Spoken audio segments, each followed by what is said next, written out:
여러분이 알고 있는 루이 14세는 어떤 모습인가요?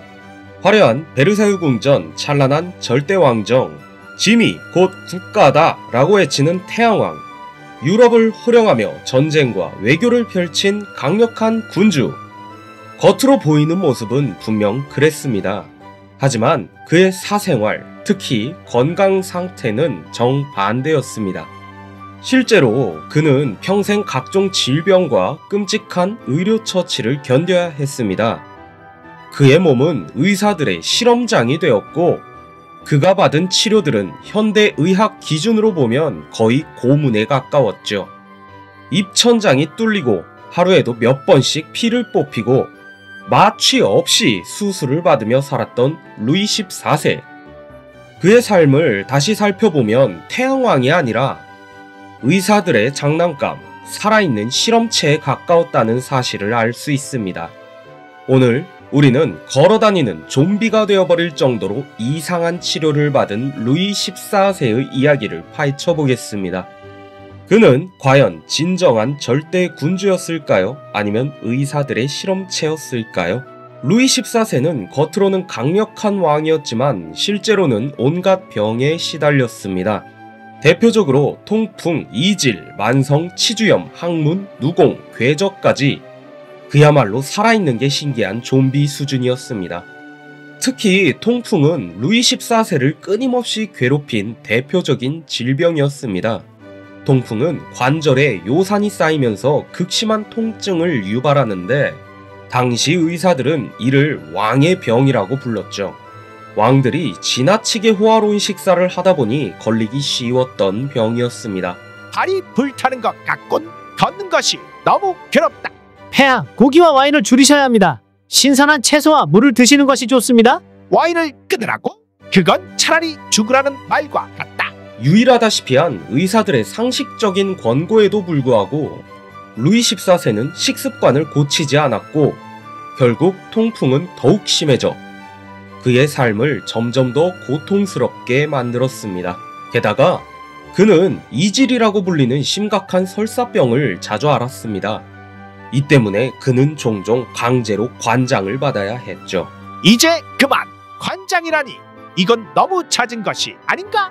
폐하, 내장을 깨끗이 유지해야 건강이 좋아집니다. 자, 한 번만 더. 그만!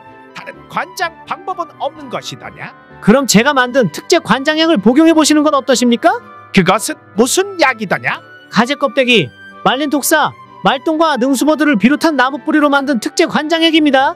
그래? 차라리 뒤로 집어넣는 것보단 앞으로 집어넣는 게 더 편하겠지. 의사가 만든 약은 놀랍게도 효과가 있었습니다. 하지만 효과가 너무 강했던 나머지 루이 14세는 수십 번 변기를 찾았고 그가 볼일을 본 변기는 피바다가 되어 있었고 화장실은 악취로 가득했다고 합니다. 변기에 앉아 피똥을 싸며 국무회의를 할 정도였으니 이 정도면 약효가 강해도 너무 강했죠. 루이 14세가 아침에 기상하면 그의 건강을 살피기 위해 의사들이 그의 침실을 찾았습니다.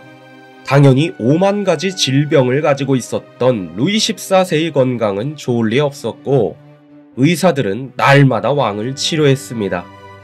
하지만 당시 프랑스 의사들은 피를 빼면 병이 낫는다라는 사혈 치료를 맹신했습니다. 의술의 적용은 국왕인 루이 14세도 예외가 아니었죠.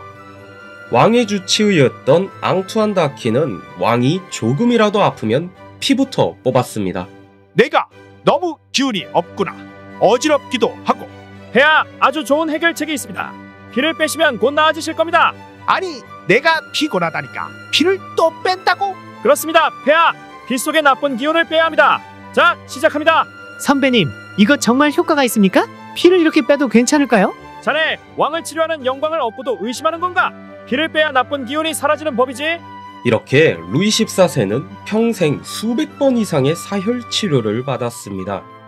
그런데 이게 끝이 아닙니다. 이전에 설명했듯이 왕은 하루에도 여러 번 관장을 당해야 했습니다. 왜냐고요?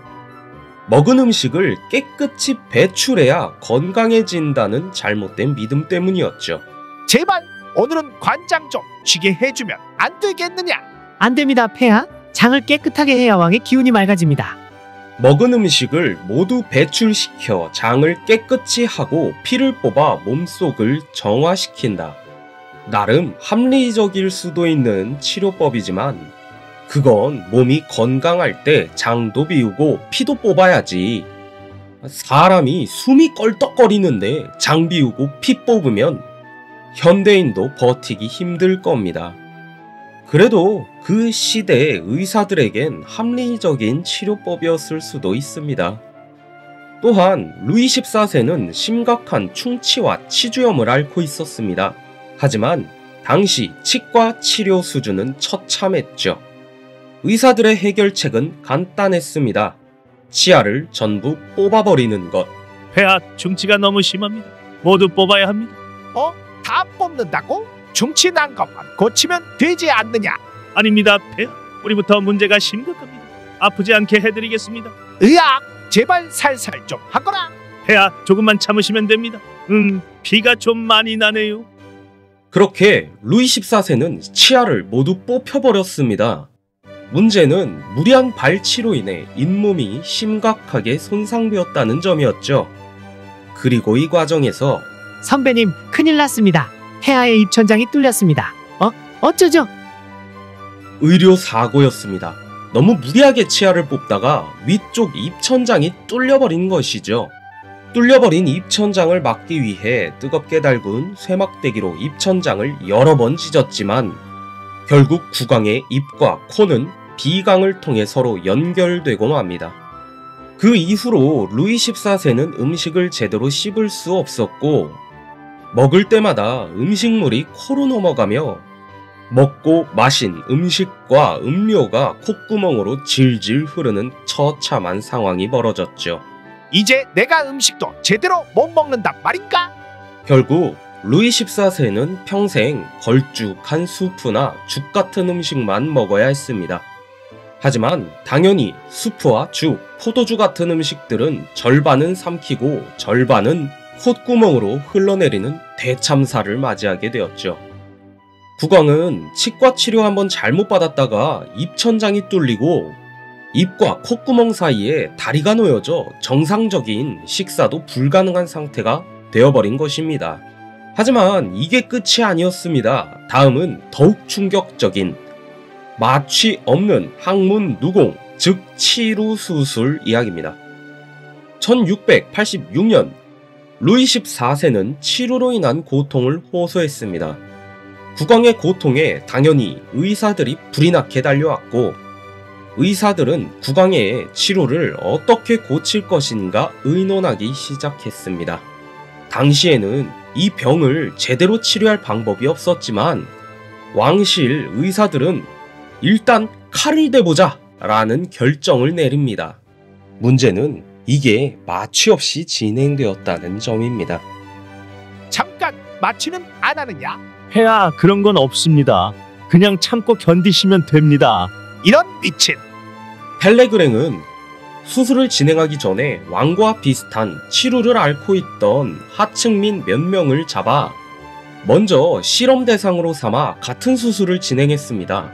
그리고 수술을 받은 환자들 중 몇몇이 호전 증세를 보인 것을 보고 나서야 자신감을 얻고 왕에게 수술을 집도하기 시작했죠. 집도의 펠레그랭 입장에선 나름 임상실험까지 통과한 수술법이었습니다. 으아! 제발 멈춰라! 죽을 것 같단 말이다! 폐하, 아직 끝나지 않았습니다. 곧 나아지실 겁니다. 선생님, 왕이 기절할 것 같습니다. 그럼 기절하면 좋지. 그나마 조용해질 테니까. 몇 시간이나 걸린 대수술에 왕은 정신이 나갈 정도로 고통을 겪었습니다. 하지만 기적적으로 수술은 성공했고 루이 14세는 살아남았습니다. 더 황당한 것은 왕이 살아남았다는 이유만으로 이 수술이 혁신적인 수술법으로 불리게 되었다는 점입니다. 이 사건으로 인해 당시 프랑스 외과 의사들의 명성이 올라갔으며 심지어 치루를 앓고 있던 일부 귀족들 혹은 치루 증세가 없던 귀족들마저 왕이 받은 건강 치료를 받고 싶다며 외과 의사들을 찾아가기 시작했죠. 결국 루이 14세는 끔찍한 수술을 겪고 살아남았지만 그의 건강은 더 악화되었습니다. 그리고 그의 고통스러운 의학적 실험은 여기서 끝이 아니었습니다. 다음은 그가 맞이한 마지막 질병, 괴저와 최후의 순간에 대한 이야기입니다. 1715년 루이 14세의 건강은 이미 바닥을 치고 있었습니다. 하지만 그를 마지막까지 괴롭힌 질병이 있었으니 그것은 바로 괴저였습니다. 괴저는 혈류가 차단되면서 조직이 썩어가는 병이었고 당시에는 효과적인 치료법이 없었죠. 폐하의 다리가 검게 변하고 있습니다. 이러다 온몸으로 퍼질 것입니다. 방법은 다리를 절단하는 것뿐입니다. 절단이라. 내가 왕인데 내 다리를 자른다고? 절대 안 된다. 당시 프랑스 왕실에서는 왕의 몸은 신성하다는 믿음이 강했습니다. 왕의 신체 일부를 자르는 것은 신성모독으로 여겨졌고 그래서 의사들은 다리를 절단하는 대신 온갖 허황된 방법으로 치료를 시도했습니다. 이 특제 연고가 죽은의 썩은 살을 되살려줄 것입니다. 약이 효과는 있긴 한 것이더냐? 그럼요, 폐하. 물론 효과는 없었습니다. 국왕의 괴저는 점점 온몸으로 퍼졌고 악취가 심해져 궁정에 있던 사람들조차 왕의 방에 들어가길 꺼릴 정도였습니다. 의사들의 예상대로 결국 루이 14세는 극심한 통증과 악취 속에서 천천히 죽어갔습니다. 1715년 9월 루이 14세는 결국 77세의 나이로 사망했습니다. 그의 시신은 궁정에서 부패가 너무 빨리 진행되어 급히 매장해야 했습니다. 사실 그의 삶을 보면 70살을 넘겼다는 것 자체가 신기한 일이었습니다. 저의 개인적인 생각에 그의 수명은 사실 50살을 전후로 해서 끝났고 그 이후엔 정말 좀비가 돼서 숨만 껄떡이고 있지 않았을까 싶습니다. 어쨌든 루이 14세의 통치는 72년으로 프랑스의 역사상 가장 긴 기간이었지만 그가 마지막까지 겪은 고통을 보면 태양왕의 최후가 얼마나 처참했는지 알 수 있습니다. 밥을 먹으면 코로 질질 흘리고 음식을 소화시키지 못해서 뒤로도 질질 흘리던 루이 14세. 그는 과연 행복했을까요? 밖에서 보는 그의 삶은 찬란했지만 동시에 극한의 고통으로 점철된 비극적인 이야기이기도 했습니다. 결국 루이 14세는 절대적인 군주였으나 당시 의술의 한계와 의료 사고로 인해 워킹데드가 된 사나이로 역사에 남게 되었습니다.